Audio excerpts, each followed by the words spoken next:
নিজের ছেলেকে আব্বু এবং মেয়েকে আম্মু সম্বোধন করে ডাকা যাবে কিনা, খাওয়ার সময় সালাম দেওয়া যাবে কিনা, ঘুষ দিয়ে চাকরি নিলে সারা জীবন ইনকাম কি ঘুষের টাকার মতো হয়ে যাবে, আমার মেয়ের বয়স 3 বছর, সে আমার নামাজের আদায়ের সময় বারবার সামনে আসে, তাতে কি গুনাহ হবে, আমার নামাজ নষ্ট হবে কিনা। আমাদের দেশ সচরাচর দেখা যায় মৃত ব্যক্তিকে গোসল দেওয়ার পর গোসল দেওয়ার স্থানে 41 দিন পর্যন্ত কাউকে যেতে মানা করা হয়, সেখানে সন্ধ্যাবেলা 41 দিন পর্যন্ত আগরবাতি বা মোমবাতি জ্বালানো হয়, এটা কি শরীয়ত সম্মত? মৃত ব্যক্তির জন্য দোয়া করার সুন্নাহ পদ্ধতি কি? আবেগের বসে ফোনে দুজন কবুল বলে ফেলেছি, আমাদের কি বিয়ে হয়ে গিয়েছে, চোখের পাতায় আইলাইনার দেওয়া জায়েজ হবে কিনা, আমার ছোট বাচ্চা ঘন ঘন দুধ বমি করে, ছোট বাচ্চারই বমি গায়ে লাগলে সে কাপড় কি নামাজ হবে? নামাজে দাঁড়ানোর পর নাকি ডান পায়ের বুড়ো আঙ্গুল নাড়ানো যায় না, এটা কি সত্য? ফজর নামাজের আজানে আসসালাতু খায়রুম মিনান নাওম বলার সময় আমরা উত্তরে কি পড়বো? অনেক বয়স হওয়ার পরও আমার বড় ভাই বিয়ে করছে না, পরিবার চাচ্ছে আমাকে বিয়ে করাতে, কিন্তু আমি সমাজের মধ্যে লজ্জিত হয়ে যাচ্ছি, আমার কি করণীয়? চলুন তাহলে আর বিলম্ব না করে আপনাদের প্রশ্নের উত্তর দেওয়ার আলোকিত ভবনে আমরা প্রবেশ করি এবং শুরু করি আমরা প্রশ্নোত্তর দেওয়ার পালা। আবু রেজা ইনুর আপনি লিখেছেন, আমার ছোট বাচ্চা ঘন ঘন দুধ বমি করে, ছোট বাচ্চারই বমি গায়ে লাগলে সে কাপড় কি নামাজ হবে?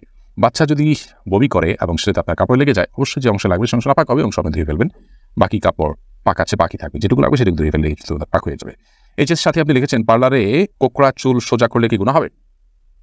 কোকড়া চুল আপনার যদি মনে করেন যে এটা আপনার সৃষ্টিগত একটা সমস্যা, আপনার এটা রোগের মতো অস্বাভাবিকতা আছে এর মধ্যে, তাহলে সেক্ষেত্রে এটা সোজা করার জন্য আপনি চেষ্টা করলেন এবং ব্যবস্থা নিলেন, তাতে ইনশাআল্লাহ গুনাহ হবে না। রেজাউল আমিন আপনি লিখেছেন, অনেক বয়স হওয়ার পরও আমার বড় ভাই বিয়ে করছে না, পরিবার চাচ্ছে আমাকে বিয়ে করাতে, কিন্তু আমি সমাজের মধ্যে লজ্জিত হয়ে যাচ্ছি, আমার কি করণীয়?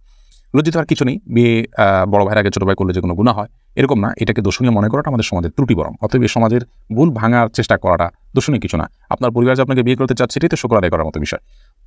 যে অনেক পরিবার তো বড় ভাই বিয়ে না করলে ছোট ভাইকে আটকে রাখেন, আপনার বড় আটকাচ্ছে না, আমার মনে হয় আপনার বিয়ে করতেই আগ্রহী হওয়া উচিত। নারুজ্জামান সরকার এর থেকে আপনি লিখেছেন, ঘুষ দিয়ে চাকরি নিলে সারা জীবন ইনকাম কি ঘুষের টাকার মতো হয়ে যাবে? না, ঘুষের টাকা দিয়ে ঘুষ দিয়ে যদি চাকরি নেন, চাকরিটা যদি হালাল হয় তাহলে আপনার সারা জীবনের ইনকামটাই হারাম হয়ে যাবে, সেরকম না। তবে ঘুষ দিয়ে চাকরি দিয়ে যে অন্যায় করেছেন সেটুকু আপনি হারাম কাজ করেছেন এবং তার জন্য আল্লাহর কাছে আপনাকে তওবা করতে হবে, ইস্তিগফার করতে হবে এবং গুনাহ থেকে বেরিয়ে আসার জন্য চেষ্টা করতে হবে। পরবর্তীতে যেন আর কখনো না হয় বলে সে চেষ্টা করতে হবে, কিন্তু পরবর্তীর উপার্জনগুলো আপনার এর কারণে সবগুলো হারাম হয়ে যাবে না। শিহাব আপনি লিখেছেন, খাওয়ার সময় সালাম দেওয়া যাবে কিনা? খাওয়ার সময় সালাম দেওয়া নেওয়াতে মৌলিকভাবে কোনো অসুবিধা নেই, যদি ডিস্টার্ব ফিল না করেন যাকে সালাম দিয়েছেন তিনি, তাহলে সেক্ষেত্রে খাওয়ার ফাঁকে ফাঁকে আমরা কথা বললে সেটা যেরকম নাজায়েজ নয়, ঠিক সালাম আদান প্রদান করলে সেটা নাজায়েজ নয়। আমরা অনেকে মনে করি খাওয়া আর ইবাদত করা সমান, খাওয়া নামাজ পড়া সমান, এরকম অনেক মুখরোচক কথা বা অনেক বলি আমরা শুনতে পাই, এগুলোর কোনো ভিত্তি নেই। নামাজ এরকম কথা বলা যায় না, সালাম দেওয়া যায় না, খাওয়ার সেরকম কথা বলা যাবে না, বোবার মতো বসে খেতে হবে এবং সালাম দেওয়া যাবে না, এরকমটি আমরা অনেকে মনে করি, এটা সঠিক নয়। আশরাফুল হক শুভ আপনি জানতে চেয়েছেন, আমাদের দেশ সচরাচর দেখা যায় মৃত ব্যক্তিকে গোসল দেওয়ার পর গোসল দেওয়ার স্থানে 41 দিন পর্যন্ত কাউকে যেতে মানা করা হয়, সেখানে সন্ধ্যাবেলা 41 দিন পর্যন্ত আগরবাতি বা মোমবাতি জ্বালানো হয়, এটা কি শরীয়ত সম্মত?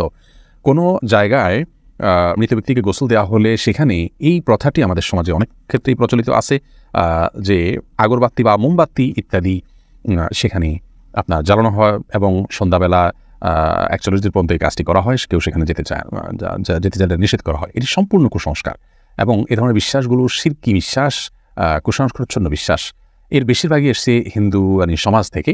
একজন মুসলমানের এই সমস্ত কুসংস্কারকে বর্জন করা উচিত। যেখানে গোসল দেওয়া হবে সে জায়গার বিশেষ কোনো বিধান নাই, সেটা অন্য 10টা জায়গার মতোই একটি জায়গা। আমি আরিফুল ইসলাম জানাচ্ছেন, মৃত ব্যক্তির জন্য দোয়া করার সুন্নাহ পদ্ধতি কি? মৃত ব্যক্তির জন্য আল্লাহ তাআলার কাছে সাধারণভাবে দোয়া করবেন, আল্লাহ আপনি তাকে মাফ করুন, ক্ষমা করুন, ইস্তেগফার করবেন, কায়মন ওয়াক্যে আল্লাহর কাছে তার পক্ষ হয়ে সুপারিশ করবেন, ক্ষমা চাইবেন। এসএইচ রুবেল, এছাড়া বিশেষ কোনো পদ্ধতি নেই, একত্র হতে হবে, লোকজন জড়ো করতে হবে, হুজুরদেরকে নিয়ে আসতে হবে, এমন কোনো কথা কোরআন হাদিসে আমাদেরকে বলা হয়নি। আমি জানুন আপনি লিখেছেন, চোখের পাতায় আইলাইনার দেওয়া জায়েজ হবে কিনা? আপনি আইলাইনার যদি দেন বা সাজসজ্জার জন্য দেন, তাহলে সেক্ষেত্রে চোখের সৌন্দর্য বৃদ্ধি করার উদ্দেশ্যে দিতে পারেন, স্বামী থাকলে স্বামীকে প্রদর্শন করবার জন্য, কিংবা মাহারামদের সামনে শুধুমাত্র এটি প্রদর্শিত হবে। আর যদি রাস্তাঘাটে গাড়ি মাহারামদের সামনে এটি প্রদর্শন করার উদ্দেশ্য হয় বা ওপেন সবার জন্য আপনি নিজের সৌন্দর্যকে প্রকাশ করার উদ্দেশ্যে দিয়ে থাকেন, তাহলে সেক্ষেত্রে এটা নাজায়েজ গুনাহ হবে। ফখরুল ইসলাম মাহিন আপনি লিখেছেন, আবেগের বসে ফোনে দুজন কবুল বলে ফেলেছি, আমাদের কি বিয়ে হয়ে গিয়েছে? জি না, বিয়েতে সহজ নয় যে আবেগের বসে দুজনে কবুল করে বলে ফেলছেন আর বিয়ে হয়ে গেছে। দুজন সাক্ষীর সামনে প্রস্তাব এবং কবুল হবে এবং অন্যান্য শর্তাদি পাওয়া যাবে, তখন সেক্ষেত্রে সেটি শরিয়াহ দৃষ্টিকোণ থেকে বিশুদ্ধ এবং আপনার সঠিক বিয়ে হিসেবে বিবেচিত হবে। মাহমুদুল হাসান ভুঁইয়া আপনি জানতে চেয়েছেন, ফজর নামাজের আজানে আসসালাতু খায়রুম মিনান নাওম বলার সময় আমরা উত্তরে কি পড়ব? এক্ষেত্রে জমহুর ফুকাহা বা বেশিরভাগ ইমামগণের মত হলো সাদাকতা ওয়া বারারতা। আসসালাতু খায়রুম মিনান নাওম মানে হলো সালাত বা নামাজ, এটা ঘুম থেকে উত্তম। এটি যখন মুয়াজ্জিন বলবেন তখন তাকে বলতে হয় সাদাকতা ওয়া বারারতা, অর্থাৎ হে মুয়াজ্জিন তুমি সত্য বলেছো এবং ভালো বলেছো, ভালো কাজ করেছো। এই কথা বেশিরভাগ ফুকাহা একরাম বা জমহুর ফুকাহা একরাম বলতে বলেছেন মুয়াজ্জিনের জবাবে, এবং একটি রিওয়ায়াতে এটি এসছে, যদিও রিওয়ায়াতটা সনদকে অনেক মুহাদ্দিসগণ দাঈফ বলেছেন। আর এই কারণে অন্য একদল উলামা ইকরাম বলেন যে আসসালাতু খায়রুম মিনান নাওম যখন বলবো আমরা, মুয়াজ্জিন যখন আসসালাতু খায়রুম মিনান নাওম বলবে, আমরাও আসসালাতু খায়রুম মিনান নাওম বলবো। এর কারণ হলো যে আসসালাতু খায়রুম মিনান নাওম এই বাক্যটি মুয়াজ্জিনের বাক্য, আর এক্ষেত্রে নবী আলাইহিস সালামের সাধারণ যে নির্দেশনা বুখারী মুসলিমে আসছে যে ফাকুলু মিসলামা ইয়াকুল ইযা সামি'তুমুন নিদা, যখন তোমরা মুয়াজ্জিনের আযান শুনবে ফাকুলু মিসলামা ইয়াকুল মুয়াজ্জিন, তখন মুয়াজ্জিন যা বলবে হুবহু তোমরা তা বলো। শুধুমাত্র হাইয়া আলাস সালাহ হাইয়া আল ফালাহর মধ্যে নবী আলাইহিস সালাম হাদিসে লা হাওলা ওয়া কুওয়াতা ইল্লা বিল্লাহ বলেছেন, অতএব দুইটা বাদে বাকি সবগুলোতেই ওই হাদিসের সাধারণ যে নির্দেশনা সেটা অনুযায়ী আসসালাতু খায়রুন নওম শুনলে আসসালাতু খায়রুন নওম অর্থাৎ হুবহু এটা অনুকরণ করার নির্দেশনা দিয়ে থাকেন। এসে রুবেল আপনি জানতে চেয়েছেন আইডি থেকে নামাজে দাঁড়ানোর পর নাকি ডান পায়ের বুড়ো আঙ্গুল নাড়ানো যায় না, এটা কি সত্য? না, এরকম কোনো কথা আমাদের জানা নেই, প্রয়োজন হলে নাড়ানো যেতে পারে। সামি আপনি লিখেছেন মনের মধ্যে খারাপ চিন্তা আসলে কি করণীয়? মনের মধ্যে খারাপ চিন্তা যদি আসে তাহলে সেক্ষেত্রে প্রথমত সেখান থেকে নিজেকে সরাবার জন্য আপনার চেষ্টা করা। খারাপ চিন্তা যে কারণে আসে, যে জায়গায় গেলে আসে, বিচরণ করলে সেই জায়গাগুলোতে সরে আসা এটা কর্তব্য।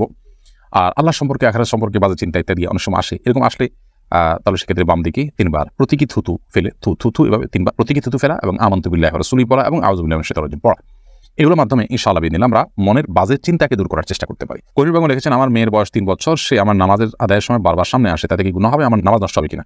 না, আপনার গুনাহ হবে না এবং আপনার নামাজ নষ্ট হবে না। তবে ছোট বাচ্চা আপনার নামাজের খুব বেশি সমস্যা তৈরি করবে এরকম মনে করে অন্য কেউ থাকলে তাদেরকে দিয়ে তাকে ধরে রাখার বা তাকে নিয়ন্ত্রণ করার ন্যূনতম চেষ্টা করা উচিত। আব্দুর রহমান জানতে চেয়েছেন আমি একজন দর্জি, মহিলাদের পোশাক তৈরি করি, আমি যদি কোনো মহিলাকে তার ইচ্ছা মতো ডিজাইন জামা বানিয়ে দিই আর সে যদি সেটা পরে বেগানা পুরুষের সামনে যায়, দিকে আমার পাপ হবে? যদি এমন হয় যে পোশাকটা বানানোই হচ্ছে পাপের কাজের জন্য আপনি জানেন, তাহলে সেক্ষেত্রে তাকে সহায়তা হবে তার সেটা তৈরি করে দিলে, সেজন্য এটি তৈরি করার ক্ষেত্রে আপনি ডিনাই করা উচিত। এতটুকু এখতিয়ার অধিকার আপনার থাকা উচিত এবং ইমানি গায়রত যেটাকে বলে, ইমানি আত্মসম্মান বোধ সেটা আপনার থাকা উচিত। আর যদি এই লেভেলের সমস্যা না হয়, বরং এটা তিনি বাসায় পড়তে পারেন, তার স্বামীর সামনে পড়তে পারেন, বাহিরে পড়তে পারেন, কি করবেন আপনি জানেন না, তাহলে আপনি খুশি তাকে জিজ্ঞেস করার কোনো প্রয়োজন নেই এবং এর কারণে আপনার গুনাহ হবে না। তিনি যদি এটাকে অন্যায় কাজে ব্যবহার করেন ইনশাআল্লাহ আপনার গুনাহ হবে না। এস এ হাবিব আপনার প্রশ্নটি আপনি লিখেছেন নিজের ছেলেকে আব্বু এবং মেয়েকে আম্মু সম্বোধন করে ডাকা যাবে কিনা? স্নেহের জায়গা থেকে বা মমতা করে তাদেরকে আব্বু আম্মু ডাকতে কোনো অসুবিধা নেই, এটার উপকার্থে আব্বু আম্মু ডাকা হয়। আব্বু আম্মু ডাকার মানে এই না যে আমার কাগজে কলমে জন্মদাতা পিতা বা মাতা হিসেবে তাদেরকে ঘোষণা দিলাম, এরকম তো আর কেউ করে না। অতএব স্নেহের বসে তাদেরকে আব্বু কিংবা আম্মু ডাকাতে কোনো সমস্যা নেই।